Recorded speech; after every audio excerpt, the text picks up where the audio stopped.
di sini saya akan menjelaskan apa itu Capita Selecta.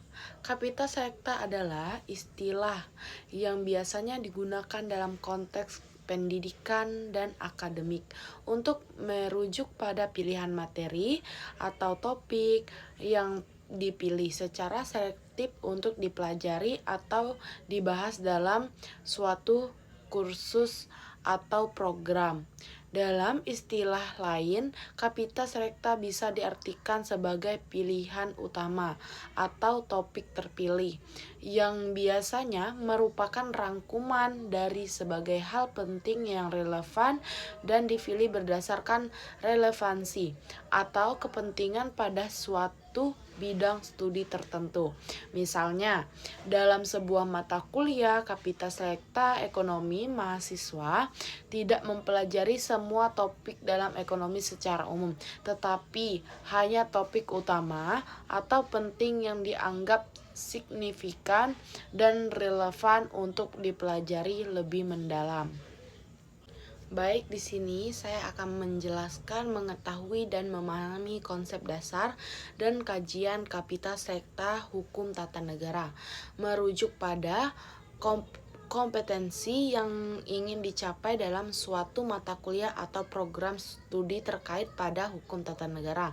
Mari kita uraikan lebih lanjut sebagai berikut. Pertama, itu ada mengetahui konsep dasar hukum tata negara. Ini berarti mahasiswa harus menguasai pemahaman dasar mengenai hukum tata negara. Beberapa konsep dasar yang perlu dipahami dalam konteks hukum tata negara meliputi, yaitu pertama ada pengertian hukum tata negara. Hukum tata negara yang mengatur struktur, kewenangan,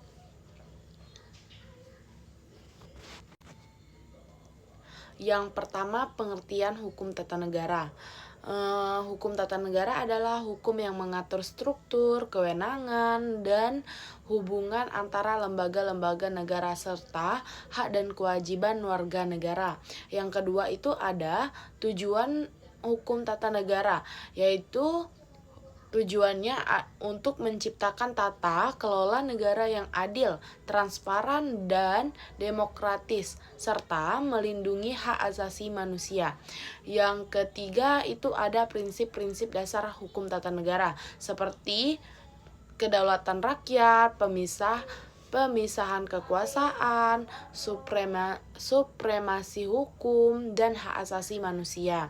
Yang keempat atau terakhir itu kita yaitu sumber hukum tata negara. Sumber hukum tata negara adalah konstitusi, undang-undang, peraturan pemerintah, keputusan lembaga negara, dan praktik-praktik hukum yang berkembang di negara tersebut. Lanjut, yang kedua, memahami kajian Capita Selecta Hukum Tata Negara. Pertama itu ada kajian Capita Selecta Hukum Tata Negara, mengacu pada topik-topik pilihan yang dipilih untuk dibahas secara mendalam dalam konteks hukum tata negara. Capita Selecta sendiri berarti pilihan utama atau topik terpilih. Dalam hal ini, mahasiswa tidak hanya mempelajari seluruh teori dasar hukum tata negara, tetapi juga menganalisis topik-topik tertentu yang dianggap penting atau relevan dan perkembangan hukum tata negara saat ini. Beberapa contoh topik yang bisa masuk dalam kajian Capita Selecta Hukum Tata Negara antara lain yaitu pertama ada reformasi konstitusi. Reformasi konstitusi ini adalah bagaimana perubahan atau amandemen konstitusi dapat mempengaruhi sistem pemerintahan. Yang kedua itu ada hukum antar lembaga negara, yaitu hukum antar lembaga negara adalah analisis mengenai hubungan antar eksekutif, legislatif, dan yudikatif dalam kerangka sistem pemerintahan negara. Yang ketiga, di sini ada hak asasi manusia dalam konteks negara. Hak asasi manusia dalam konteks negara adalah pembahasan tentang bagaimana hukum tata negara melindungi hak asasi manusia dalam sistem negara. Berikutnya ada pemerintahan daerah dan otonomi daerah. Pemerintahan daerah dan otonomi daerah adalah kajian tentang pembagian kewenangan antara pemerintah pusat dan daerah. Berikutnya ada isu-isu kontemporer dan hukum tata negara. Berikutnya itu ada isu-isu kontemporer dalam hukum tata negara. Kontemporer dalam hukum tata negara adalah seperti masalah demokrasi, pemilihan umum, dan isu-isu global yang mempengaruhi hukum tata negara suatu negara.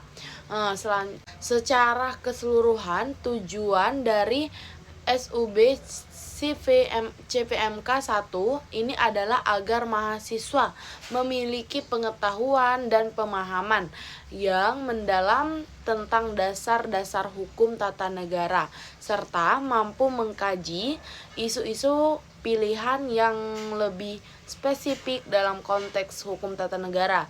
Dengan demikian, mahasiswa diharapkan dapat mengembangkan pemikiran kritis mengenai dinamika hukum tata negara yang berkembang dalam praktik kenegaraan. Baiklah, hanya itu yang bisa saya sampaikan. Jika ada kurang atau salah kata, saya mohon maaf. Saya akhiri. Wassalamualaikum warahmatullahi wabarakatuh.